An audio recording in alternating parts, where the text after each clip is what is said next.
이 의혹의 핵심은 청와대에서 김기현 전 시장의 비리를 어떻게 제보받았는지 그리고 어떻게 처리했는지에 달려 있습니다. 오늘 검찰은 발빠르게 이 최초 첩보를 받은 문모 행정관을 소환 조사했습니다. 자, 오늘 발빠르게 소환 조사한 얘기는 잠시 뒤에 좀 더 해보도록 하고요. 먼저 어제 있었던 청와대 발언부터 듣고 오겠습니다. 2017년 10월경 당시 민정비서관실 소속 행정관 A씨가 제보자로부터 스마트폰 SNS를 통하여 김기현 전 울산시장 및 그 측근 등에 대한 비리 의혹을 제보받았습니다. 외부 메일망의 제보 내용을 문서 파일로 옮겨 요약하고 일부 편집하여 제보 문건을 정리하였으며 그 과정에서 새로이 추가한 비위 사실은 없습니다. 제보를 받아서 정리한 이 문모 행정관, 장현철 평론가님, 인물 탐구가 조금 필요할 것 같은데요? 네, 이 문모 행정관 같은 경우는 6급 검찰 수사관 출신입니다. 그러나 지금 소속은 국무총리실로 되어 있고요. 현재 국무총리실 복귀한 것으로 알려지고 있지만 참 재밌는 게 이명박 정부 때와 박근혜 정부 때도 민정수석실 공직비서관실로 파견을 나왔습니다. 청와대에 파견이 나왔다는 것은 그만큼 유능한 인재라는 뜻인데 우리가 일반적으로 보수 정권에서 청와대 파견이 나온 수사관 같은 경우는 진보 정권에서 다시 청와대로 오기가 상당히 힘이 듭니다. 그런데 이 문모 행정관 같은 경우는 문재인 정부가 들어서자마자 바로 또 민정비서관실로 오게 돼요. 그런데 이 민정비서관실 특감 발언들이나 직원들 사이에 어떤 소문이 있었느냐. 문모 행정관의 동창이 이 정권의 유력한 실세다. 알고 보니 바로 김경수 경남지사와 고등학교 동창이었던 겁니다. 그런데 지난 지방선거 과정에서 이 문모 행정관이 송병기 울산 부시장으로부터 첩보를 받은 것이 왜 예사롭지 않은가? 김경수 지사가 경남지사 선거 나가지 않았습니까? 더불어민주당의 지난 지방선거의 최우선 공략지가 바로 PK, 부울경 지역이었습니다. 부산과 울산, 경남. 이 부분을 아무래도 진두지휘하는 핵심이 다름 아닌 문재인 대통령의 최측근 송철호 시장도 있지만 김경수 지사였고 그 동창이 송철호 시장과 관련된 첩보를 받아서 편집을 했다고 하죠. 그러나 만약 가공이 있었다면 이 역시 선거법 위반이 될 수 있는 부분인데 편집을 거쳐서 경찰로 이첩을 시킨 후 압수수색 등이 대대적으로 벌어지게 됩니다. 아까 앵커께서 까마귀 날자 배 떨어진다 이런 표현 썼었는데요. 까마귀가 2번 나니까 배가 2번이나 다 떨어진 겁니다. 너무나 공교로운 상황이기 때문에 야권에서는 그리고 검찰에서는 의혹을 가지고 이 문모 행정관과 송병기 부시장 사이에 어떤 일이 있었는지를 들여다볼 수밖에 없는 겁니다.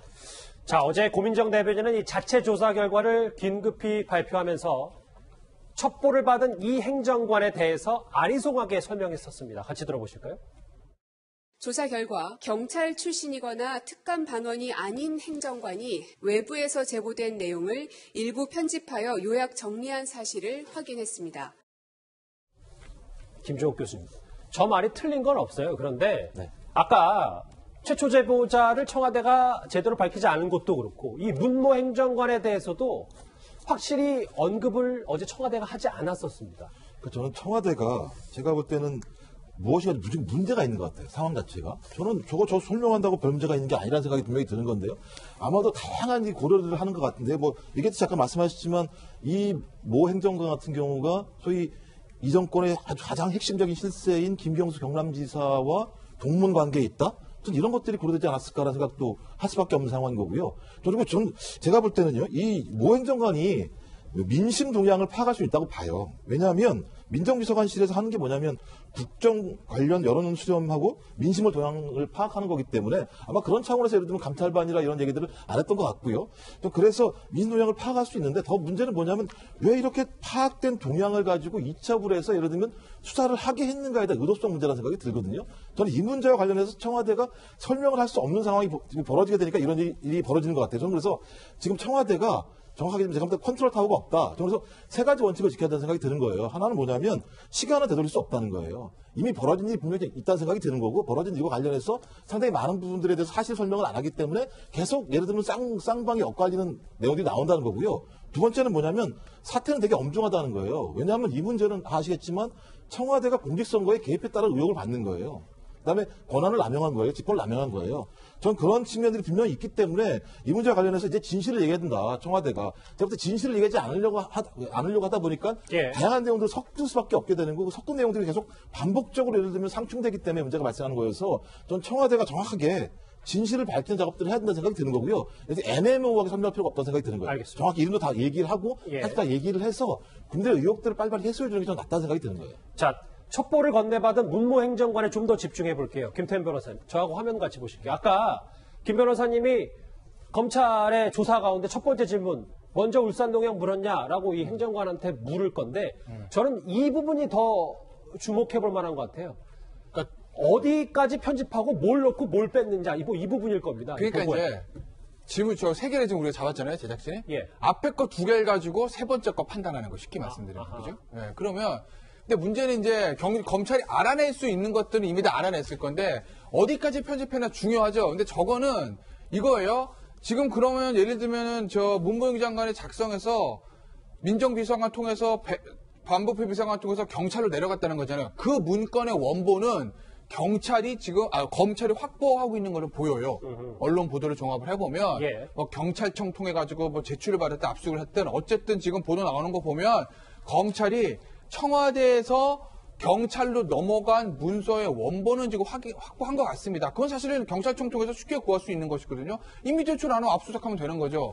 근데 문제는 그러면 우리가 로데이터라고 하잖아요. 그런 문건이 나오기 전에 그럼 저 문무 행정관이 원래부터 받은 건 뭐냐. 그걸 확보해서 두 개를 비교하는 작업입니다. 그러니까 진짜 중요한 건 저거예요. 제보 어떻게 수집했냐.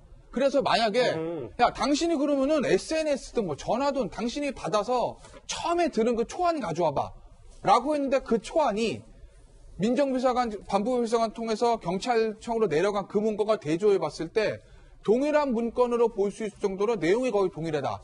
단지 그냥 양식만 좀 바꾼 것뿐이다. 문구만 다듬어 쓴 것뿐이다. 그러면 좀 나은데 그게 아니라 완전히 새로운 문건을 작성한 정도로 동일한 문서라고 볼 수 없다라고 하면 그럼 이건 청와대에서 첩보를 빌미로 해서 내용을 추가해서 뭔가 문건을 재가공해서 내려보는 게 되기 때문에 그러면 하명수사라고 볼 여지가 있는 것이거든요. 그래서 아마 어째 문무행정관 불러서는 제 첫 번째 썼던 거 당신 첩보 누구한테 수집했어? 그 당신이 수집한 내용 가져와봐. 휴대전화 SNS를 받았다며 전화기 줘봐. 포렌식. 아마 이 작업을 거쳤을 거라는 거죠. 예. 조선 부장 화면 같이 보실게요. 그래서 어찌됐건 편집이 들어간 것 자체가 문제이기 때문에 그래서 이 청와대 직권남용 소지가 크다라는 보도가 지금 쏟아지고 있습니다. 네. 이 고민정 대변인 같은 경우는 전직이 방송인이에요. 방송인에게 편집 모를 리가 없어요. 뭐 악마의 편집 이야기도 많이 하지 않습니까? 예. 한 4시간 정도 녹화했는데 그중에 딱 입맛에 맞는 것 이것만 골라서 한다는 것 편집이란 용어가 정말 많이 쓰여요. 특히 방송인에게. 그런데 이 고민정 대변인이 편집이라는 용어를 썼단 말이에요. 윗분들 보기 좋게 편집했다. 이렇게까지 이야기를 합니다. 그렇다면 이 제보의 내용이 어떻게 보면은 민정수석실에서 어떻게 쓰여지고 어떻게 가공됐는지 어느 선까지가 어떻게 됐는지를 알 수가 없어요. 그리고 또 한 가지는 이 송병비 부시장은 SNS가 아니라 전화통화를 했다고 하지 않습니까? 맞아요. 네. 그러면 전화통화한 이야기를 듣고 민정비서관실에 있는 행정관이 스스로 문건을 작성한 게 되는 겁니다. 여기서 가장 중요한 거는 청와대에서는요. 제보라든지 여론 수렴 이런 거 많이 합니다. 그런데 청와대 자체에서 문건을 생성해서는 안 되는 거예요. 이게 위법한 거예요. 그렇죠. 네. 그거에 정확히 걸리는 거죠. 전화 통화를 했는데 이걸 가지고 문건을 만들어서 내려보냈다. 그렇죠. 네. 그런데 청와대는 문건 자체가 안 되는 거예요. 그리고 설령 문서라든지 뭐 SNS 아주 좋게 생각해서 이것을 받아서 내려보냈다고 하더라도 이것이 일부 훼손되면 원래의 문건 형태가 아니기 때문에 이거는 어떻게 보면은 그 능력을 잃어버리는 게 되는 거죠. 그렇기 때문에 이번 수사가 아주 이 부분에 대해서 첨예하게 될 겁니다. 그리고 또 한 가지는 예. 울산광역단체장은 민정수석실의 감찰 대상이나 조사 대상이 전혀 아니라는 거예요. 바로 거기에 문제점이 한 가지가 있고요. 또 지방 선거를 앞둔 시점에 전혀 감찰 대상이 아닌 선출직 자치단체장에 대한 것 이것을 청와대가 주도를 했다? 그럼 직권남용이죠. 그리고 공직선거법 위반, 제가 계속 말씀드린데 86조입니다. 네, 선거에 어떤 영향을 미칠 의도를 가지고 같이 기획을 하게 된 거예요. 그렇기 때문에 조금 전에 얘기한 것, 그러니까 이 부시장이 얘기한 전화 통화를 했을 뿐, 이게 굉장히 중요한 얘기입니다. 장혜철 평론가님, 청와대 문제점은 또 있는 게 화면 같이 보시면 이 지금 첩보 건네받은 문무행정관은 특감 반원도 아닌데 그럼 첩보를 본인이 받아서 뭐 편집했든 확대 재생산을 했든 이건 누군가가 청와대에서 제지를 했었어야 되는 거 아닌가라는 싶은 생각도 있습니다. 사실 저 문무 행정관이 무슨 권한으로 이 첩보를 입수해서 편집 과정을 거쳐서 그것이 편집이든 강옥이든 간에 문건화 시킬 수 있는 권한이 과연 있는 사람인가에 대해서 우리가 먼저 의문을 제기해야 되는 것이고요. 이 문무 행정관 같은 경우 이전 정부에서는 또 특감 반원으로 활동을 했었습니다. 그렇기 때문에 해당 문건이 지금 사정기관 관계자들이 언론과 인터뷰한 내용을 보게 되면 제대로 된 특감 반원들이 첩보보고 형식으로 만든 그런 문서 자체를 띠고 있다. 결국에는 실제 특감 반원이 아니기 때문에 문제가 없다고 했던 청와대 해명도 진실을 약간은 가리려는 것이 아니냐는 지적이 나오고 있습니다. 사실 이 공무원들이 청와대 들어갔거든요. 승진하려고 들어가는 거거든요. 들어갔다가 원대로 복귀할 때 승진을 못하면 청와대에서 뭔가 일을 잘 못했구나라는 판단을 받습니다. 그럼 승진을 하기 위해서 어떻게 되느냐? 파견 가서 자기가 쓴 보고서가 최대한 윗선으로까지 올라가서 주목을 받게 되면 원대로 복귀할 때 승진할 확률이 높아지는 겁니다. 그 과정에서 많은 무리수를 두게 되기도 한다는 것이 청와대 파견 직원들의 공통된 증언인데 이 문무 행정관 역시 이전 정부에서 청와대에 파견 나왔음에도 불구하고 다시 문재인 정부의 선택을 받지 않았습니까? 그렇다면 아마 본인이 이전 정부에서도 청와대에 있었지만 이번 정부에 뭔가 더 득이 되어야 된다는, 뭔가 더 도움이 되어야만 승진을 해서 원대 복귀할 수 있다는 그러한 내적 동기가 사실은 굉장히 충실한 상태가 아니었는가. 그렇기 때문에 단순 편집이 아닌 재가공 등으로 이 문건화에 어느 정도 기여를 했는지 검찰이 반드시 밝혀내야 됩니다. 자, 이렇게 석연찮은 점 투성이인 이 문무 행정관의 첩보 수집을 분명히 문제 삼았을 인물은 바로 당시 백원우 민정비서관이었습니다. 하지만 백원우 전 비서관은 해당 첩보를 기억하지 못한다고 전해지고 있습니다. 그리고 이 첩보는 청와대에서 고스란히 경찰로 향합니다. 백원우 전 비서관은 이러한 사실을 기억하지 못하나 제보 문건의 내용이 비리 의혹에 관한 것이어서 소관 비서관실인 반부패 비서관실로 전달하고 반부패 비서관실이 경찰에 이첩하였을 것이라고 말했습니다. 조수진 부장. 네. 백원우 비서관이 몰랐다라고 하고 있는데 글쎄요. 그때 정말로 뭘 했는지 민정비서관실의 이 조직 체계는 시스템은 제대로 갖춰진 건지 몰랐다면 끝나는 건지 결국 이 부분일 겁니다. 저는 몰랐다. 여기에 대해서 신빙성을 두기가 굉장히 어렵습니다. 왜냐하면 지방선거를 앞둔 상황이었고 또 광역단체장 선거에 관련한 사안이었어요.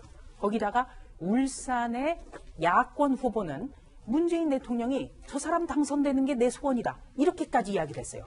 그런 사안을 과연 민정비서관이 몰랐을까? 합리적 의심이죠. 여기서 하나. 그리고 두 번째는 백원우 전 비서관이 이번 사건 초기에 입장문을 냈습니다. 뭐라고 냈냐면요. 기억이 나지 않을 정도의 많은 내용의 첩보가 집중되고 외부로 이첩됐다. 이렇게 이야기를 했어요. 굉장히 놀라운 이야기죠. 지금 보면. 자, 청와대가 어떻게 보면 주도해서 이런 것을 수사로까지 이어질 수 있는 첩보 문건이 만들어졌잖아요. 지금 상황은. 예. 지금 나온 것만 봤을 때. 그런데 이런 상황이 셀 수도 없을 만큼 많았다? 그러면 울산 선거 외에 얼마나 많은 것이 있었을까라는 합리적 의심을 또 갖게 해요. 그렇기 때문에 몰랐다는 것도 이해가 잘 되지 않지만 너무나 많았기 때문에 기억이 나지 않는다. 이건 더 위험한 발언이다. 이렇게 정리할 수 있겠습니다. 그러면 잠시만 조수진 부장 질문 하나 더요. 백원우 민정비서관은 청와대 입장에 따르면 몰랐다고 하면 당연히 당시 민정수석이었던 조국 전 장관도 몰랐다고 앞으로 밝힐 가능성이 큰 거네요. 글쎄요. 그런데 지금 너무나 지금 서로가 이야기를 맞추기 전에 너무나 나온 이야기가 많아요. 일단 고민정 청와대 대변인의 브리핑만 해도 매일 변하고 있습니다. 매일 변한다. 신뢰할 수 없다는 얘기가 되거든요. 예. 네, 그렇다면 백원우 전 민정비서관이나 조국 전 민정수석이 몰랐다고 하더라도 그거를 우리가 신뢰할 수 있을까요? 그게 더 위험한 거죠. 예, 장해찬 평론가님. 저는 이 대목에서요, 김태우 전 수사관이 했던 말이 떠오릅니다. 이 숨진 수사관 A씨 사건 거론하면서 실무자들에게 책임 더 뒤집어 씌우지 마라. 실무자들 6급 수사관들 청와대 가서 열심히 시키는 대로 일하는 죄밖에 없는데 진짜 책임져야 될 조국 전 수석이나 백원우 전 민정비서관 같은 사람들이 꼬르 자르기 하고 책임 전가하면 안 된다고 본인의 유튜브 방송을 통해서 김태우 전 수사관이 말했습니다. 이 사건도 마찬가지로 백원우 전 민정비서관이 몰랐다면 그 책임은 파견 나온 문모 행정관 보고 다 지라는 거나 진배가 없습니다. 하지만 상식적으로 생각해 봤을 때 앞서도 말씀했지만 문재인 대통령의 평생 친구가 나온 선거에 막대한 영향을 끼칠 수 있는 보고서가 과연 백 전 비서관이나 조국 전 수석을 통하지 않고 경찰로 이첩이 되었을까? 이 책임을 자꾸 수사관에게 돌리고 정권의 실세라고 할 수 있는 백원우 전 비서관은 빠져나가게 하려는 모습, 김태우 전 수사관이 말한 실무자에게 책임을 뒤집어 씌우려는 모습이 아닌가 우려가 되는 측면이 있습니다. 문모 행정관은 핵심이 아니다. 그 윗선까지 한번 잘 검찰이 살펴봐야 된다라는 여러 의견이셨는데요. 알겠습니다. 그러면 이 첩보를 건네받고 최초 첩보자였던 이 송병기 부시장과 문모 행정관 얘기를 차례를 해봤습니다.